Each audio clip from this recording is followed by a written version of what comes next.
وسلام على الذين أما بعد.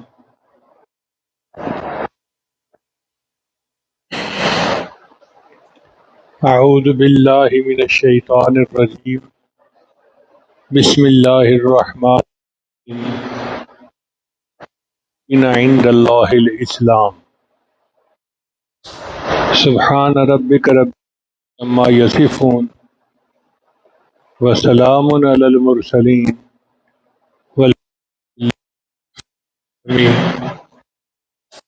اللهم صل على سيدنا محمد وعلى آل محمد وبارك وسلم. اسلام دین فطرت ہے اور یہ پوری انسانیت کے لیے ہے.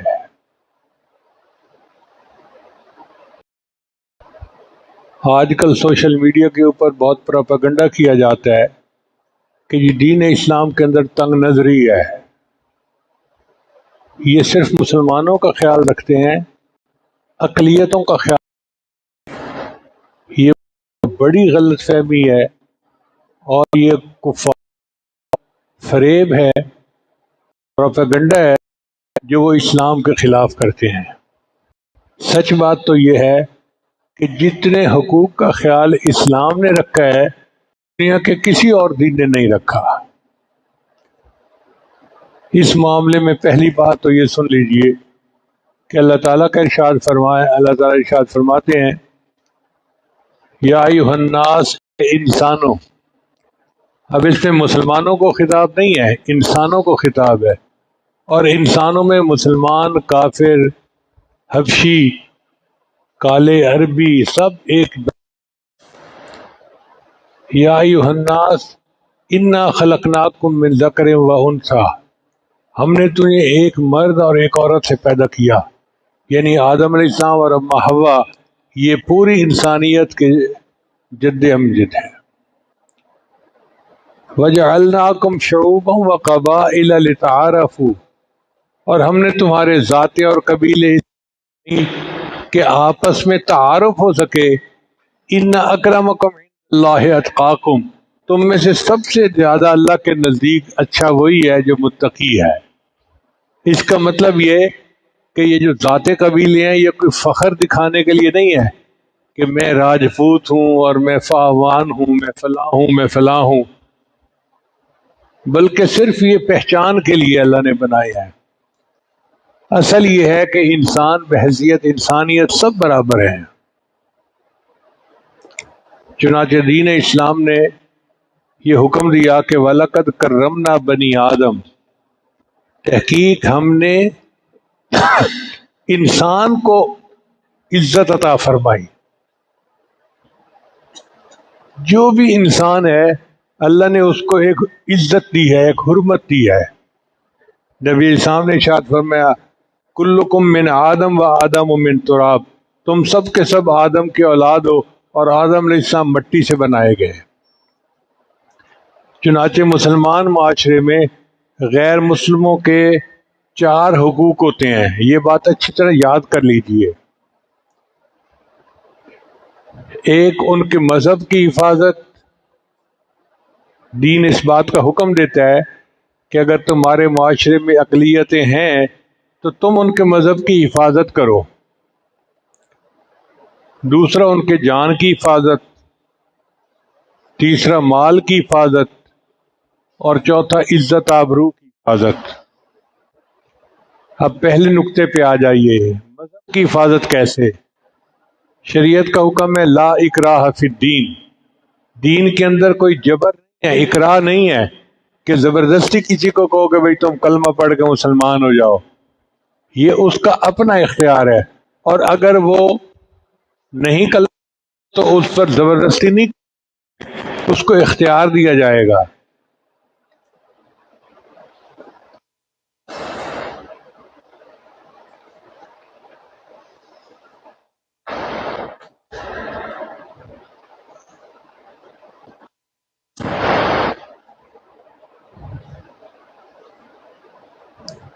چنانچہ نبی علیہ الصلوۃ والسلام نے مدینہ طیبہ آ کر یہود کے ساتھ معاہدے کیے اور اس میں ان کو لکھ کر دیا کہ وہ اپنے مذہب پر قائم رہ کر جو کرنا چاہیں مذہب کے مطابق ان کو کرنے کی اجازت ہوگی. یہ وسعت ہے دین کے اندر، یہ ہمارے دین کا کہ حبیب صلی اللہ علیہ وسلم نے اس بات کی اجازت دی کہ وہ اپنی زندگی اپنے دین کے مطابق گزارنے کے اختیار رکھ.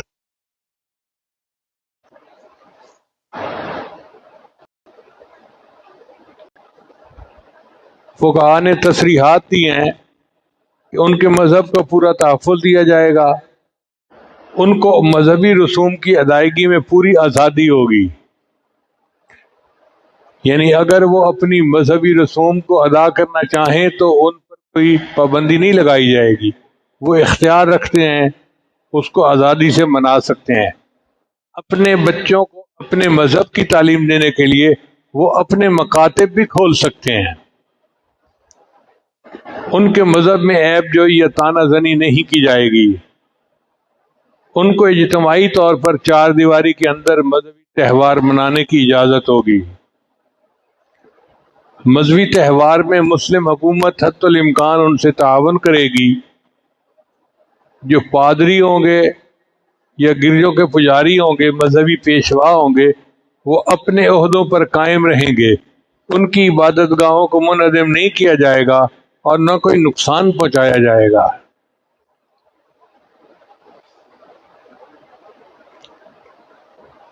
اگر ان کی عبادت گاہیں بوسیدہ ہو جائیں تو ان کو مرمت کرنے کا اختیار ہوگا، وہ نئی بھی بنا سکتے ہیں حکومت کی اجازت سے. ان کی عبادت گاہوں کا پورا احترام کیا جائے گا. ان کی مذہبی کتابوں کی توہین نہیں کی جائے گی. ان کو مسلمانوں کی تعلیم گاہوں میں داخلے کی اجازت ہوگی. فیصلہ جات میں ان کو اختیار ہوگا کہ وہ مسلمان قاضی سے اپنا فیصلہ کرواتے ہیں یا اپنے مذہبی پیشوا سے مذہب کے مطابق اپنا فیصلہ کرواتے ہیں.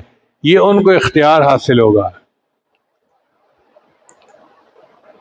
اب آپ اس سے اندازہ لگائیے کہ اقلیتوں کو شریعت نے کتنے حقوق دیے ہیں. جان کا تحفظ، چنانچہ نبی علیہ السلام نے ارشاد فرمایا ان کے خون ہمارے خون کی طرح ہیں اور ان کے مال ہمارے مال کی طرح ہیں. یعنی اقلیتی بندے کا جو خون ہے وہ اسی طرح باعزت ہے جس طرح ایک مسلمان کا ہوتا ہے، اور ان کا مال بھی اسی طرح باعزت ہے جس طرح ایک مسلمان کا مال ہوتا ہے. نبی علیہ السلام نے ارشاد فرمایا کہ جس نے کسی غیر مسلم شہری کو تکلیف پہنچائی تو میں قیامت کے دن اس غیر مسلم شہری کا وکیل بنوں گا، اور جب میں کسی کا وکیل بنوں گا تو میں قیامت کے دن اس کے اوپر غالب آؤں گا. آپ اندازہ لگائیے کہ رحمت للعالمین محمد مصطفیٰ احمد مجتبی صلی اللہ علیہ وسلم نے کیا خوبصورت بات فرمائی کہ اگر تمہارے معاشرے میں کوئی اقلیتی لوگ رہتے ہیں تو تم ان کے ساتھ زیادتی نہیں کر سکتے. اگر تم زیادتی کرو گے تو میں قیامت کے دن اس اقلیتی بندے کا وکیل بنوں گا اور اس کو اس کا حق لے کر دوں گا.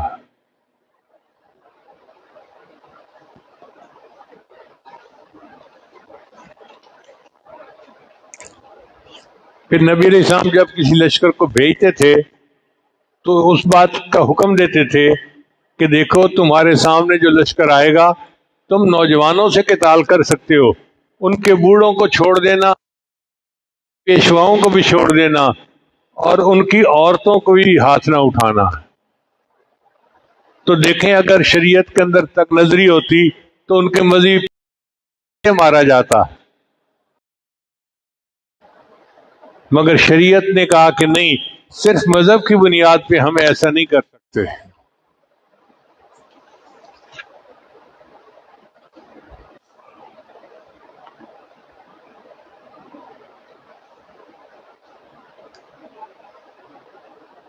اگر کوئی مسلمان کسی اقلیتی بندے کو قتل کر دے تو اس کی دیت اس کے ورثاء کو دی جائے گی، جیسے مسلمان کی دیت دی جاتی ہے تو اقلیتی بندے کی دیت بھی اس کے ورثاء دی جائے گی۔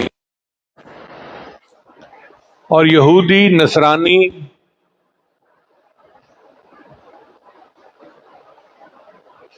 ان سب کی دیت بھی مسلمان کی دیت کے برابر ہوگی۔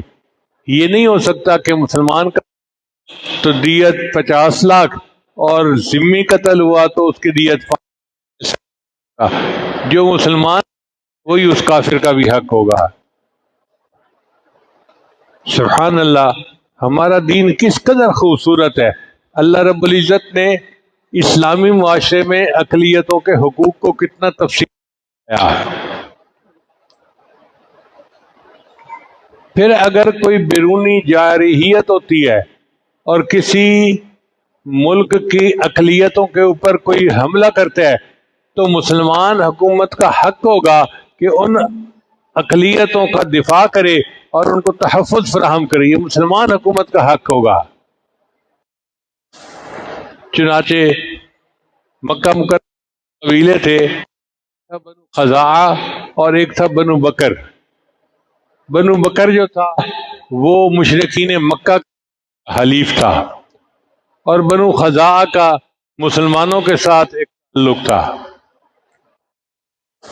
اب جب صلح حدیبیہ ہوئی تو اس میں یہ طے پایا کہ بھئی اگر کوئی کسی قبیلے پر زیادتی کرے گا تو اس کا بدلہ دیا جائے گا۔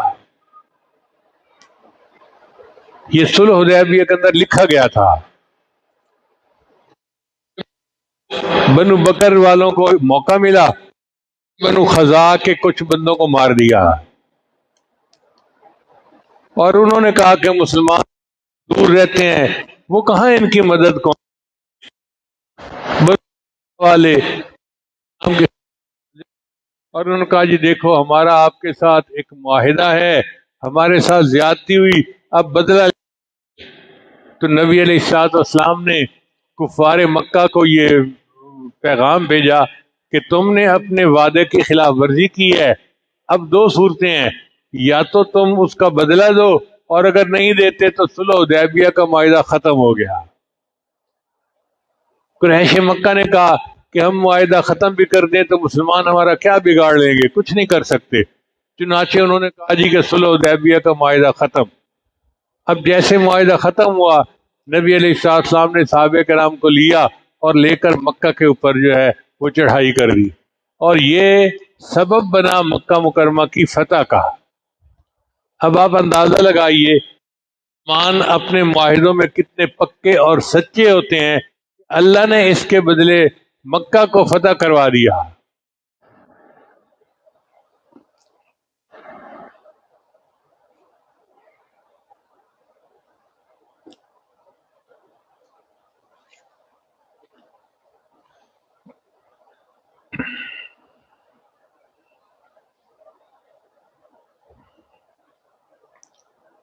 فقہائے کرام نے اقلیتوں کی جان کے تحفظ کے حوالے سے کچھ اصول بتائے ہیں۔ پہلی بات، مسلمان کی جان کی طرح محفوظ ہوگی۔ ذمی کے قتل ہو جانے کی صورت میں قصاص لیا جائے گا۔ ذمی سے مراد وہ بندہ جو مسلمان معاشرے میں رہتا ہے اور جزیہ دیتا ہے،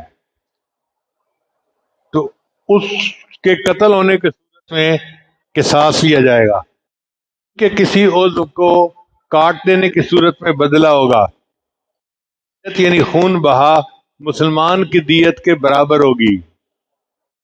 جو مسلم رعایا کے لیے حفاظتی انتظام کیے جائیں گے ان کے لیے بھی وہی انتظام کیے جائیں گے۔ ان پر کوئی دشمن حملہ آور ہوگا تو اسلامی حکومت اس کا مقابلہ کرے گی۔ دشمن کے ہاتھ گرفتار ہونے کی صورت میں اس کی رہائی کی پوری کوشش کی جائے گی۔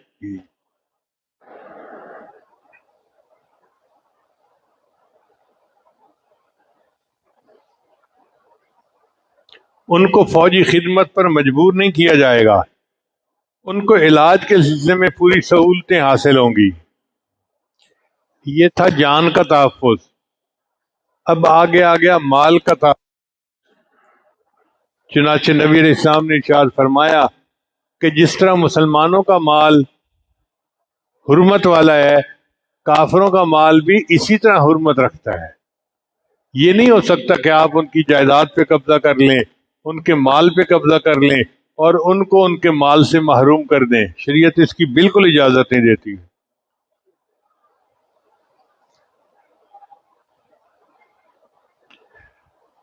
پھر اگر کوئی ذمی تنگ دست ہو گیا ہے تو بیت المال سے اس کے لیے وظیفہ جاری کیا جائے گا۔ حضرت عمر رضی اللہ عنہ نے ایک یہودی کو بھیک مانگتے دیکھا تو آپ نے اس کو بلا کے پوچھا تمہیں کیا ہوا؟ اس نے کہا جی کہ میں جوان تھا تو جزیہ دیتا تھا، اب بوڑھا ہو گیا ہوں تو میرے پاس وسائل نہیں، لہٰذا میں مال یعنی بھیک مانگ کے گزارا کرتا ہوں۔ تو حضرت عمر رضی اللہ عنہ اس کو گھر لائے اور اپنے گھر سے بھی اس کو تحفے تحائف دیے اور بیت المال سے اس کا وظیفہ جاری کر دیا۔ اب آپ اندازہ لگائیے کہ دین اسلام کس قدر خوبصورت دین ہے کہ غیر مسلم اگر بیمار ہو جائے، بوڑھا ہو جائے تو بیت المال سے اس کو وظیفہ دیا جاتا ہے۔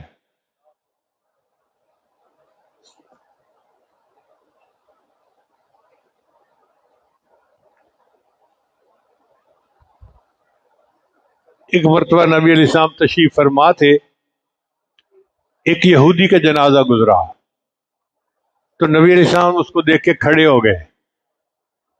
جو پاس صحابہ بیٹھے تھے انہوں نے عرض کیا اللہ کے حبیب وسلم یہ تو یہودی ہے۔ نبی علیہ السلام علیہ نفسن، کیا وہ انسان نہیں ہے؟ یہ اس کے لیے میں کھڑا۔ اب آپ اندازہ لگائیے کہ دین اسلام عزت فرماتا ہے کہ نبی کو دیکھ کر کھڑے ہو گئے۔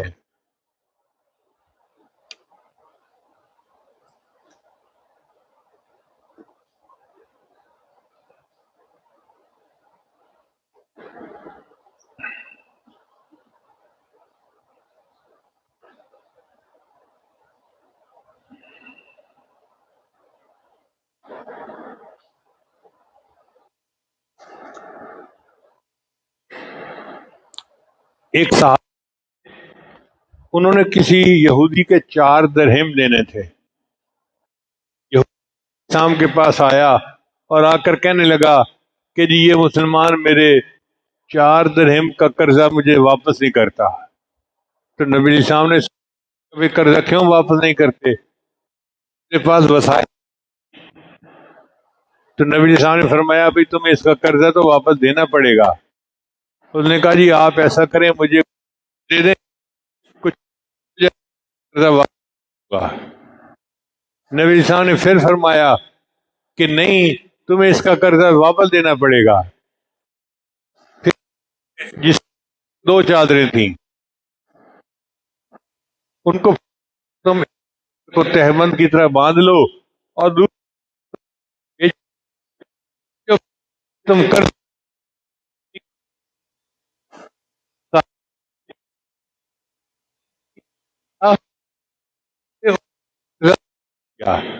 یعنی ایک ادائیگی میں شریعت نے کیا ایسے دوں گا تو دے دوں گا، فرمایا نہیں تمہیں اپنی کوئی چیز بیچ کر بھی دینا پڑے تو تم دو، اس لیے کہ تمہارے اوپر اس کا حق ہے۔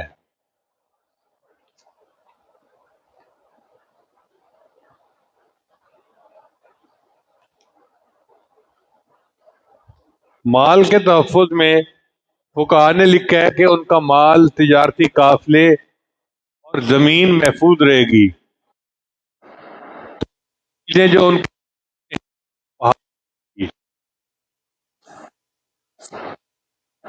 ان کا کوئی حق جو ان کو حاصل نہیں ہوگا،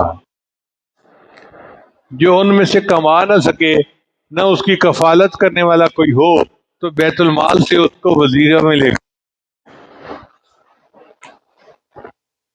کا مارا ہوا وقت واپس دلایا جائے گا۔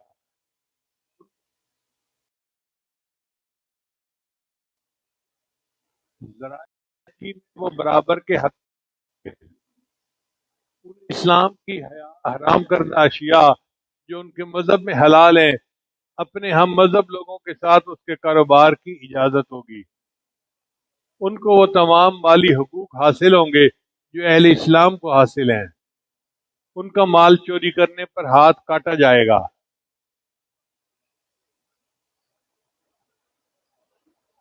ان کی عورتوں، بچوں، بوڑھوں، بیمار، معذور، غلام، مریض، تنگ دست افراد کو بیت المال سے وظیفہ دیا جائے گا اور ان سے عشر قبول نہیں لیا جائے گا، اس لیے کہ وہ مسلمان نہیں ہے تو ان کے اوپر عشر لازم نہیں ہے۔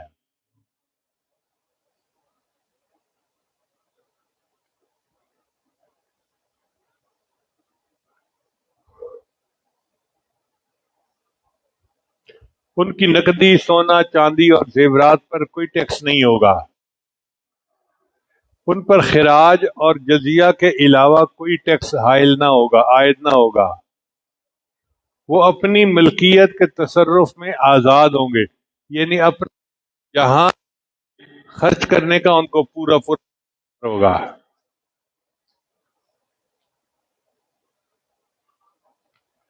اب آگے ہے عزت و آبرو کا تحفظ۔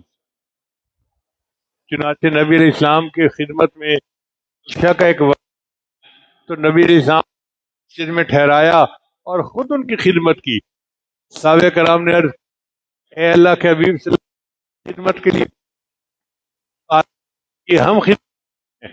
نبی علیہ السلام نے فرمایا، یہ مہمان چاہتے ہو اسی طرح کرنا چاہتا ہوں۔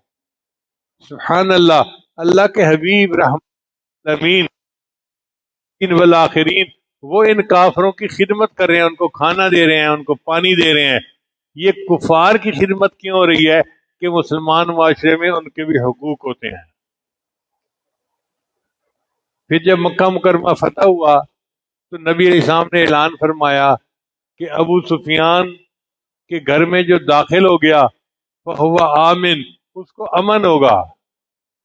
کیا عزت دی نبی علیہ السلام نے اس کو کہ من داخل دار ابی سفیان فہو آمن، جو ابو سفیان کے گھر میں داخل ہو گیا تو اس کو امن مل جائے گا۔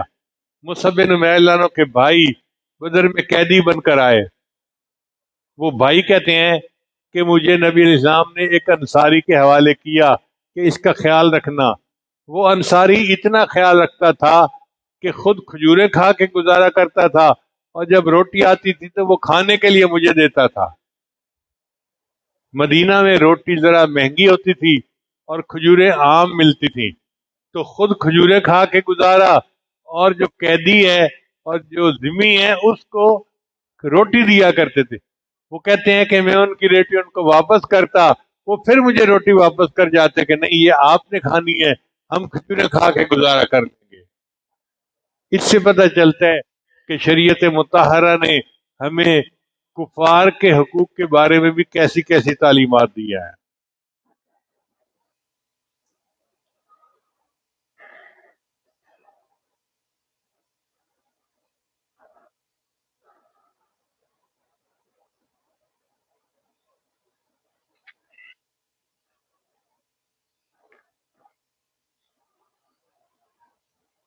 ایک نوجوان لڑکا تھا یہودی، نوجوان بچہ، وہ نبی علیہ السلام سے محبت کرتا تھا۔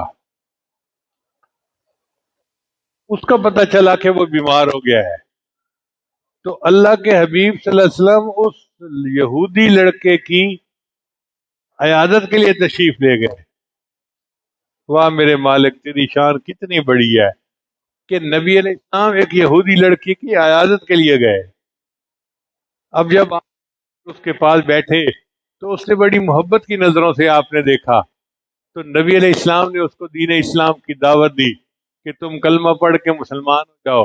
وہ بچہ تھا، اس نے اپنے باپ کی طرف دیکھا تو باپ کو بھی احساس ہوا کہ یہ اتنا محبت کرتا ہے اور وہ اتنا خیال کرتے ہیں کہ اس کا پتہ کرنے کے لیے آئے ہیں۔ تو اس نے کہا، ہاں میرے بیٹے، ابو القاسم کی بات مان لو۔ چنانچہ اس نے کلمہ پڑھا تو نبی علیہ السلام مسکرا پڑے۔ تو شریعت ہمیں کفار کے حقوق کے اتنا خیال رکھنے کا حکم دیتی ہے کہ اگر بیمار ہو تو اس کی عادت کریں اور اسی طرح اس کو اجر کا باعث بنائیں جس طرح مسلمان کی عادت پر اجر ملتا ہے۔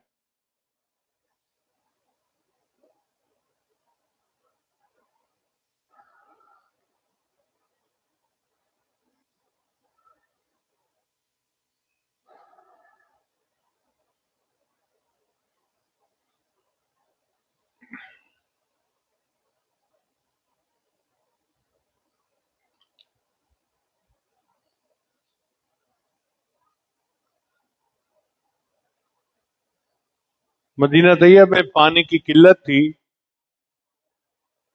تو طیبہ کے جو رہنے والے لوگ تھے ان کو یہ بہت تنگی ہوتی تھی۔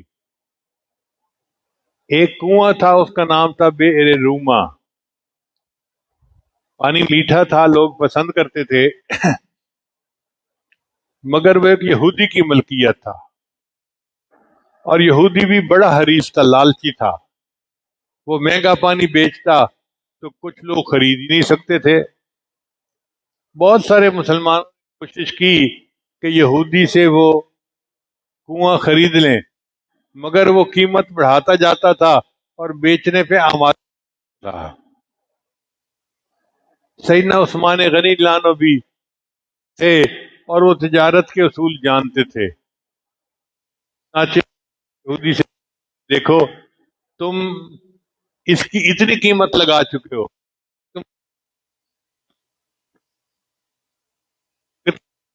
تم اس پہ مجھے، اس نے کہا جی نہیں، میں نے نہیں بیچنا نہیں ہے۔ تو عثمان غنی لانو نے ایک دوسرا طریقہ اختیار کیا، آ کے دیکھو قیمت پوری لے لو، مگر آدھ کہ جی قیمت، اور آدھا حق دینا ہے، آدھا تو میرا ہی رہے گا۔ چنانچہ اس کا جو حق تھا وہ بیچ دیا اور پوری قیمت وصول کر لی۔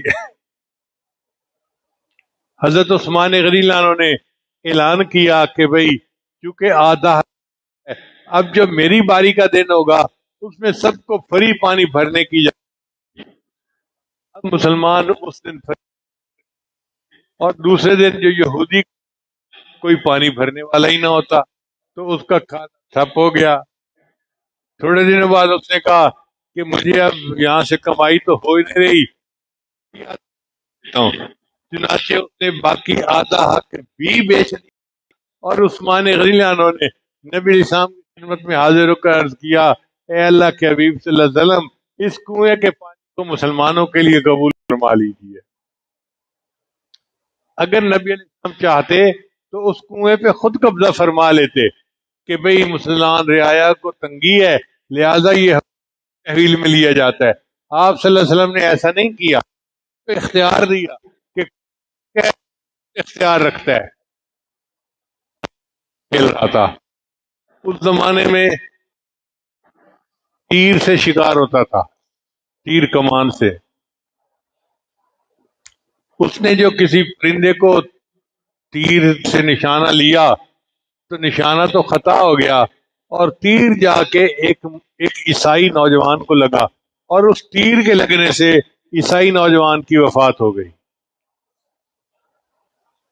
اب جب وفات ہو گئی تو اس کے ورثاء آ گئے، ان کا جی اس نے جان بوجھ کے ہمارے نوجوان کو قتل کیا ہے، ہمیں تو اس کی دیت چاہیے، اس کا قصاص چاہیے۔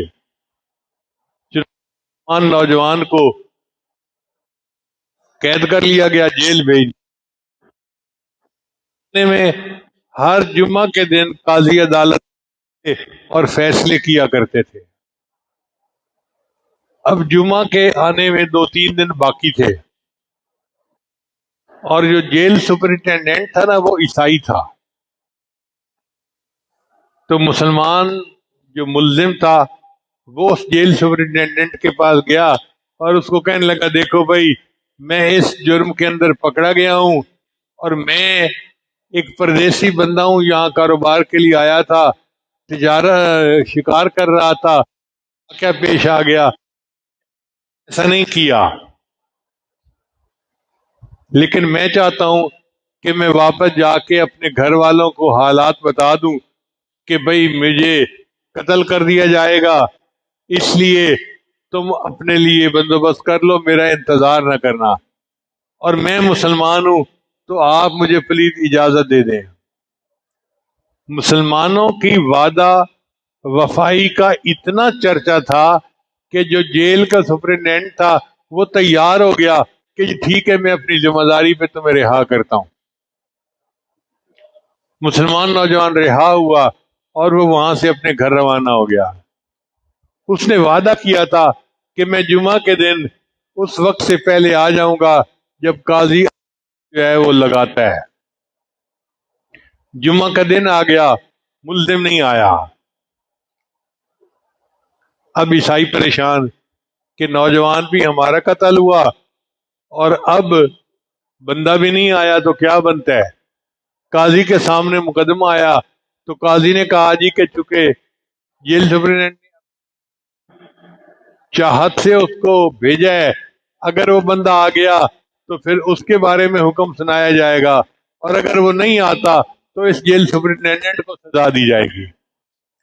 اب اور پریشان ہو گئے کہ نوجوان بھی ہمارا مرا اور اب ہمارا مر جائے گا۔ چنانچہ اس جیل سپرنٹینڈنٹ نے اتنی درخواست کی کہ جی آپ ایسا کریں کہ باقی مقدمات کو پہلے سمیٹ لیں اور اینڈ کے اوپر آپ اس مقدمے کو سن لینا۔ قاضی نے کہا ٹھیک، نہ اختیار دے۔ چنانچہ مقدمات کو سمیٹنے میں کچھ وقت لگا۔ جب اس کا نمبر آیا جو جیل سپرنٹینڈنٹ، تو اتنے میں انہوں نے دیکھا کہ ایک نوجوان دوڑ رہا ہے۔ سب لوگ حیران تھے کہ یہ کون نوجوان ہے۔ چنانچہ وہ نوجوان وہی تھا جو ملزم تھا، پسینہ چھوٹا ہوا ہے اور چہرے کے اوپر خوف ہے، اور آ کے اس نے اس سے معذرت کی جیل سپرنٹینڈنٹ سے کہ جی میں اپنے وقت پہ پہنچ جاتا، راستے میں یہ مشکل بن گئی اور میں آنے میں جو ہے وہ لیٹ ہو گیا، آپ پلیز مجھے معاف کر دیں، اب میں آ گیا ہوں، میرے اوپر جو حکم ہے وہ لاگو کر دیا جائے۔ تو قاضی نے حکم دیا کہ اچھا ملزم چونکہ آ گیا ہے، لہذا اس نوجوان کے بدلے میں اس ملزم سے دیت لی جائے۔ وہ رسا نے کہا جی ہم دیت نہیں لیتے۔ اس نے کہا اگر دیت نہیں لیں گے تو پھر قصاص۔ قاضی نے یہ حکم دے دیا کہ اس نوجوان کو قتل کیا جائے گا۔ تو عیسائیوں کا جو وکیل تھا اس نے کہا قاضی صاحب آپ نے اپنا فیصلہ تو سنا دیا، اب ہمارا فیصلہ بھی سن لیجئے۔ کیا؟ ہمارا فیصلہ یہ ہے کہ ہم نے اس خون بہا کو معاف کر دیا، اور دوسرا یہ کہ ہم کلمہ پڑھ کے مسلمان ہوتے ہیں۔ ہم کے اندر انصاف کس قدر ہے اور اقلیتوں کے حقوق کتنے ہیں کہ ہمیں صاف ملتا ہے اور ہمارے حقوق ہمیں ملتے ہیں۔ لہذا دعا ہے کہ اللہ تعالی ہمیں اس تعلیمات کے مطابق زندگی گزارنے کی توفیق عطا فرمائے۔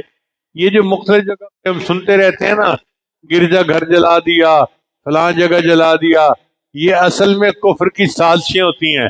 پہلے وہ کوئی وقوع کرتے ہیں اور مسلمان عوام الناس کو شریعت کا پتہ نہیں ہوتا، وہ جذبات میں آ کے چڑھ دوڑتے ہیں اور ایسے کام کر دیتے ہیں۔ اگر ان کو پتہ ہو کہ شریعت کی تعلیمات کیا ہیں تو وہ ہرگز ایسا نہ کریں۔ اللہ تعالی ہمیں شریعت مطہرہ کے مطابق اپنی زندگی گزارنے کی توفیق عطا فرمائے اور ہمیں پوری زندگی دین اسلام پر جمائے رکھے۔ وآخر دعوانا ان الحمد للہ رب العالمین۔